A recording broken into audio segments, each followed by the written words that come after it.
Hola a todos, bienvenidos a Mandarin Lab, yo soy Fei. Agosto no ha sido un mes con muchas tendencias interesantes, salvo, obviamente, a principio de mes el problema de la visita de Pelosi a Taiwán. No me voy a adentrar a explicar la historia de China continental y Taiwán porque no es algo que pueda hacer en pocos minutos. Me voy a enfocar en lo que ha sido la reacción de la gente en las redes sociales.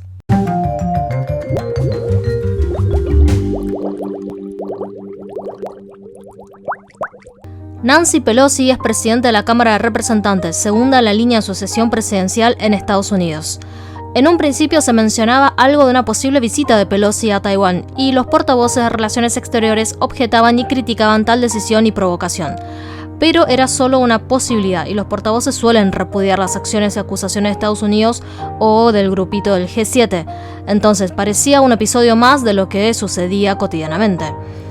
El 29 de julio, el ex editor ya jubilado del Global Times, Hu Xijin, publicó en Twitter una amenaza de que si llegaban a venir, China tenía el derecho de desviar sus aviones y si no se retiraba podía tirarle abajo los aviones.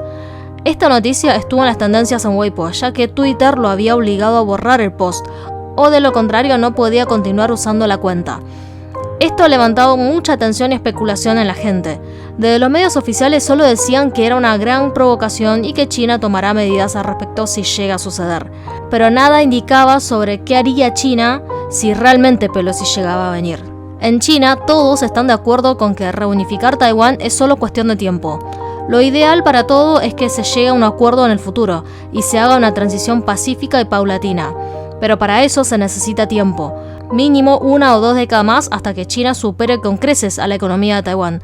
Pero Estados Unidos no se va a quedar con los brazos cruzados esperando a que se dé el escenario ideal. Aplican a rajatabla el lema de divide y conquistarás, y van turnando las cartas de Xinjiang, Tíbet, Hong Kong y Taiwán. Estados Unidos es quien puede acelerar la reunificación de Taiwán, y eso implicaría un enfrentamiento bélico. Por el lado de China, nadie tolera la intromisión de Estados Unidos, ya que si no se hace nada frente a tal provocación sería algo súper humillante. Muchos sentían que si el Estado no hacía absolutamente nada, sería casi como las humillaciones de las invasiones europeas y japonesas de hace más de 100 años, cuando cualquiera podía venir, declararte la guerra, saquear y después hacerte firmar tratados totalmente perjudiciales para el país. Y el momento culminante fue el 2 de agosto, el día que Pelosi tenía planeado su visita a Taiwán. Ese día hubo un bombardeo mediático de las advertencias de parte de China, y todas las tendencias estaban relacionadas al tema. Hasta circularon imágenes de tanques y misiles cerca de la costa más próxima a Taiwán. Se había generado un ambiente de hoy recuperamos Taiwán, mañana ya les están entregando los DNI y haciendo el PCR. Y lo más llamativo es que hasta un día antes casi no se hablaba mucho del tema. O sea, la gente que estaba siguiendo la noticia sí, pero mucha gente no. Muchos no estaban enterados del conflicto el mismo 2 de agosto, y algunos todavía no tenían en claro quién era Pelosi. Me acuerdo que yo estaba siguiendo el minuto a minuto de lo que pasaba en las redes y lo veía a mi papá muy relajado mirando videos en su celular. Le pregunté si creía que iba a iniciar una guerra y resulta que él no estaba ni enterado de qué estaba pasando. Y me dijo que no había chances de iniciar una guerra ahora, así de imprevisto, solo por la visita de una mina de Estados Unidos. Y dijo que cuando fue la guerra de Vietnam, el país estuvo más de 3 meses preparándose. Es imposible que se inicie una guerra de la nada. Y continuó mirando videos en el celular. Y cuando se acercaba la hora del aterrizaje del avión de Pelosi, Weibo había colapsado. Era la primera vez que presenciaba que la aplicación colapsaba por el exceso de tráfico que había. En WeChat estaban todos pendientes de la situación. Son de esos pocos eventos en la vida que todo el país está a la expectativa. Durante esa hora, todas las actualizaciones de lo que decían los medios oficiales se canalizó en otras aplicaciones, como por ejemplo Pilipili. Básicamente decían que repudiaban y rechazaban la decisión de Pelosi y que iniciarían entrenamientos militares en la zona bordeando Taiwán. Y básicamente eso fue lo único que sucedió, sumado a algunas restricciones en las importaciones de bienes primarios como arena, pescado, etc. Que bueno, esto en realidad es el resultado esperado. Muchos se quejaron que en todos estos años, cada vez que había algún conflicto con otros países, ya sea problemas territoriales o las idas y vueltas con Estados Unidos, desde Relaciones Exteriores siempre responden con 强烈谴责.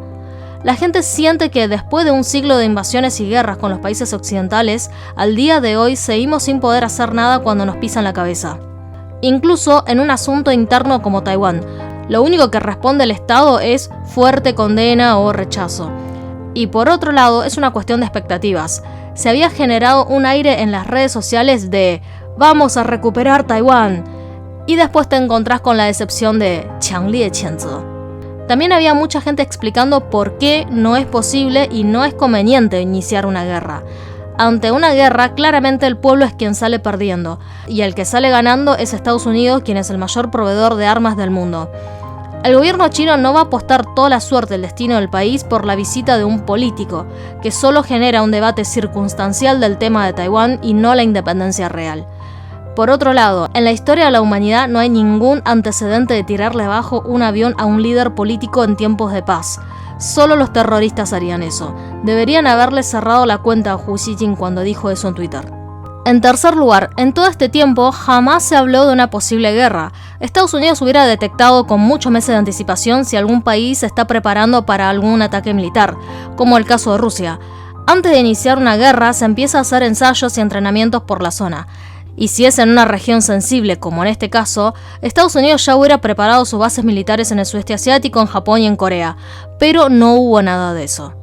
En cuarto lugar, a través de la visita de Pelosi, China ha volado por los cielos de Taiwán y de ahora en más podrá hacerlo como práctica habitual.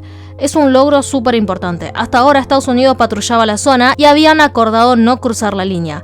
Pelosi, al visitar Taiwán sin el consentimiento de China, rompió ella misma el acuerdo firmado. Y bueno, después de los primeros días de agosto ya no se habló mucho más del tema Taiwán. Por cierto, el 3 de agosto Weibo sacó un nuevo emoji de un sapo con una lagrimita y un corazón roto.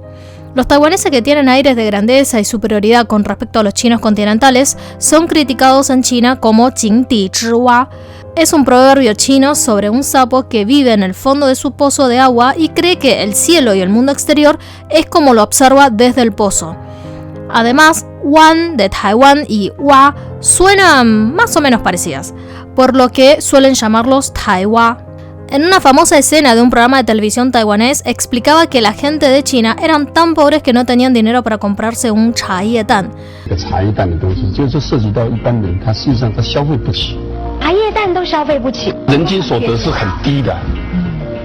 Quizás se refería a la China de los años 60 o 70, pero está totalmente desactualizado y no tiene nada que ver con la China actual.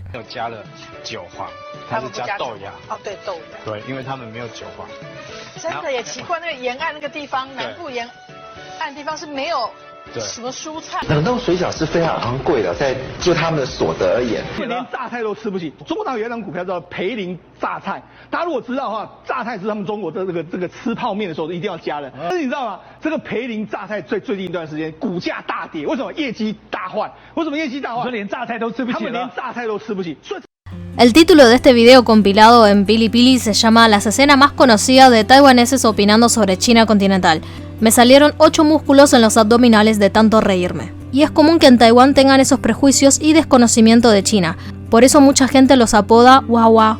Número 2. La ola de calor. Nunca en mi vida sentí tanto calor como este año. Todos los días había noticias sobre las alertas de altas temperaturas, el ranking de la ciudad más calurosa, el récord de la temperatura más alta de 1873.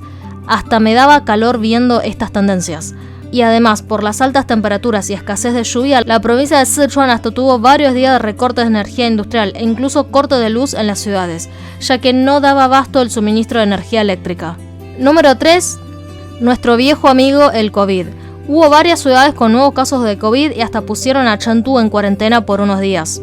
Al principio siempre te dicen que es por unos días, pero la mayoría ya están bastante cansados con esto y se siente el malestar en las redes cada vez que se habla del tema de COVID.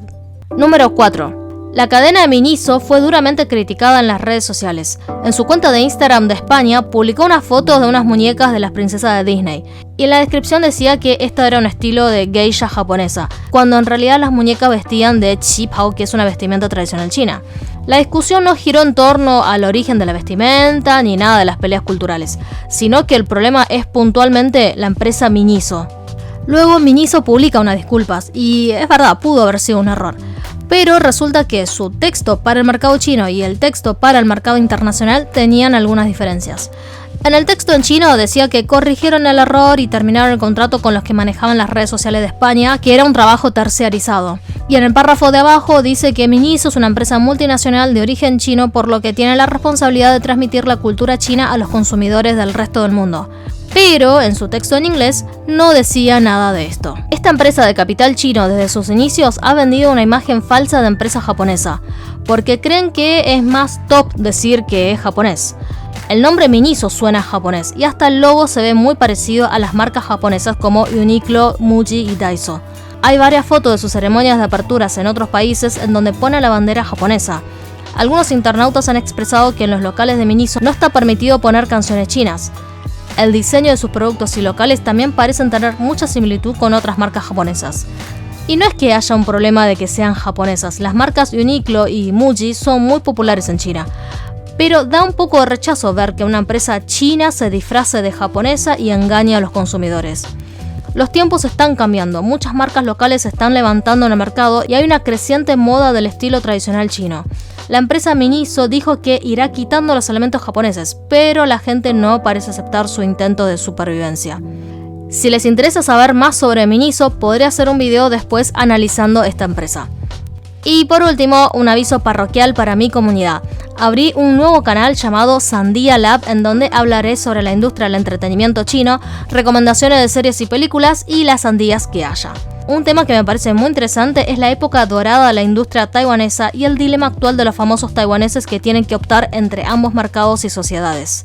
En un futuro próximo haré ese video en el nuevo canal. Así que bueno, nos vemos en la próxima. Adiós, 再见.